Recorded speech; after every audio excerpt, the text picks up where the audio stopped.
આજે સ્થાનિક સ્વરાજ્યની ચૂંટણીનો મતદાન દિવસ છે અને આખા રાજ્યમાંથી ઘણા બધા ઉમેદવારોએ ચૂંટણીમાં પોતાની ઉમેદવારી નોંધાવી હતી. પણ આજે વાત કરવી છે જૂનાગઢના એક ઉમેદવારની, જેમને માત્ર 22 વર્ષની નાની ઉંમરે ઇલેક્શનમાં ઊભા રહેવાની અને લોકોની સેવા કરવાની હિંમત બતાવી છે. અને તેને પહેલા એક કોન્ટેન્ટ ક્રિએટર તરીકે પોતાની કારકિર્દીની શરૂઆત કરી હતી અને પાછળથી તેમને રાજનીતિમાં જંપ લાવવા કોંગ્રેસ તરફથી પોતાની ઉમેદવારી નોંધાવી છે. પણ આ સોશિયલ મીડિયામાં જાણીતી યુવતી કોણ છે અને ક્યાંથી તેમને આ રાજનીતિમાં આવવાનો વિચાર આવ્યો તેના પર વાત કરવી છે આ વિડીયોમાં.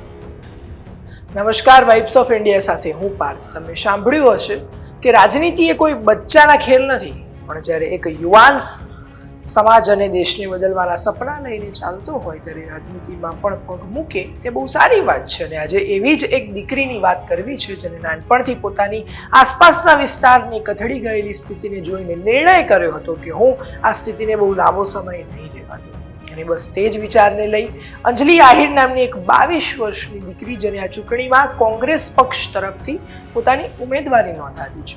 આ યુવતી એક કોંગ્રેસના કાર્યકર્તાની સાથે એક જાણીતી સોશિયલ મીડિયા કન્ટેન્ટ ક્રિએટર પણ છે. અને ખરેખર આટલી નાની ઉંમરમાં પોતાના વિસ્તારની સ્થિતિને બદલવાની અને લોકોની સેવા કરવાની ભાવના રાખવી બહુ સારી વાત છે. અને એક દેશ માટે પણ બહુ સારી વાત કહેવાય કે જ્યારે એક યુવાન દીકરી જે રાજનીતિમાં બદલાવ કરવા અને વિકાસ કરવાના વિચારથી આવી હોય. આ સિવાય પણ અંજલિ આહિર આજે મતદાન મથકે મતદાન કરવા પહોંચ્યા હતા અને ત્યાં તેમને મતદારોને શું સંદેશો આપ્યો છે, ચાલો સાંભળી લઈએ. અંજલિ, આજે તે વોટિંગ કર્યું છે, કેવી ખુશી, કેવી જીતની આશા? જીતની આશા તો બહુ બધી છે કે અમારા જે વોર્ડના ઉમેદવારો છે એને બધાને બહુ જંગી મતથી જીતે. અને ફર્સ્ટ ઓફ ઓલ તો મીડિયાના માધ્યમથી જે કંઈ પણ હોય, વિદ્યાર્થીઓ હોય, 18+ ઉંમરના વાલીઓ હોય, વૃદ્ધો હોય, એ બધાય મતદાન કરે.